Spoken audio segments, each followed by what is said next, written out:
السلام علیکم بچوں، کیسے ہیں آپ سب لوگ؟ امید کرتی ہوں آپ لوگ خیریت سے ہوں گے۔ آج میں آپ کے لیے کہانی لے کر آئی ہوں، چوٹی اور ہاتھی کی کہانی۔ چوٹی اور ہاتھی آپ لوگوں نے دیکھے کہ کیسے ہوتے ہیں؟ لازمی دیکھے ہوں گے چوٹی اور ہاتھی تو کیسے ہوتے ہیں۔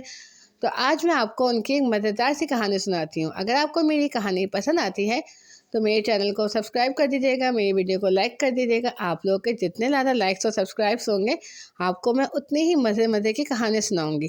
چلیں بچوں، اب ہم اپنی کہانی کی طرف چلتے ہیں۔ ایک دفعہ کا ذکر ہے، جنگل میں ایک چوٹی اور ایک ہاتھی رہتے تھے۔ چوٹی کا نام چھوٹو تھا۔ چوٹی ننھے پر چھائیوں والی اور شوقین تھی۔ چوٹی تو دیکھی ہے نا آپ لوگوں نے، چوٹی کیسی ہوتی ہے؟ اور جبکہ بڑو ہاتھی بڑا موٹا اور دلچسپ شکل کا تھا۔ ہاتھی کیسا ہوتا ہے؟ ہاتھی موٹا سا ہوتا ہے، اس کی بڑے بڑے کان ہوتے ہیں، بڑے بڑے دانت ہوتے ہیں، لمبی سی اس کی ایک سونڈ ہوتی ہے۔ تو ہاتھی کا نام کیا تھا؟ ہاتھی کا نام تھا بڑو۔ دونوں کا رشتہ بہت مضبوط تھا۔ ایک دن چھوٹو نے بڑو سے کہا، بڑو بھائی، ہم جنگل کے تمام جانوروں کی مدد کرتے ہیں، لیکن ہمارے پاس اتنی طاقت نہیں کہ ہم ان کی بڑی بڑی مشکلات کو حل کر سکیں۔ بڑو نے مسکرا کر کہا، چھوٹو، یہ بات ٹھیک ہے کہ ہمیں ہر کام میں ایک نہ ایک مشکل ہوتی ہے، لیکن مشکلات کو ساتھ مل کر حل کرنا زندگی کی ایک سیکھ ہے۔ ایک دن جنگل میں ایک بڑی آفت آ گئی۔ جنگل کے درختوں پر پرچھائیاں لگ گئیں اور جانور اپنے آپ کو خوراک سے محروم پاتے ہوئے پریشان تھے۔ چھوٹو اور بڑو نے مل کر مشورہ کیا کہ کیسے آفت کو دور کیا جائے۔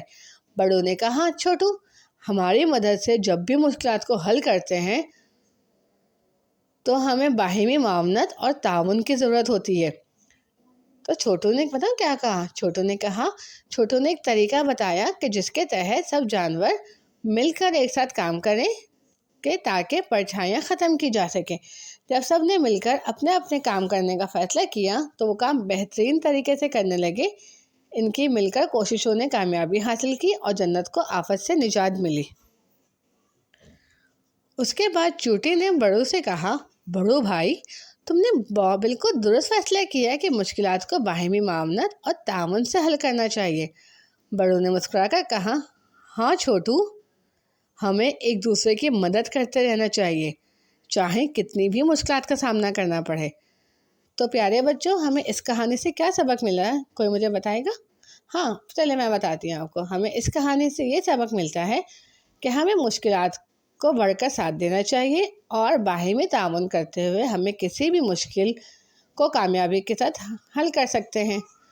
تو یہ کہانی آپ کو کیسی لگی مجھے اپنے کمنٹس میں بتائیے گا آپ لوگ۔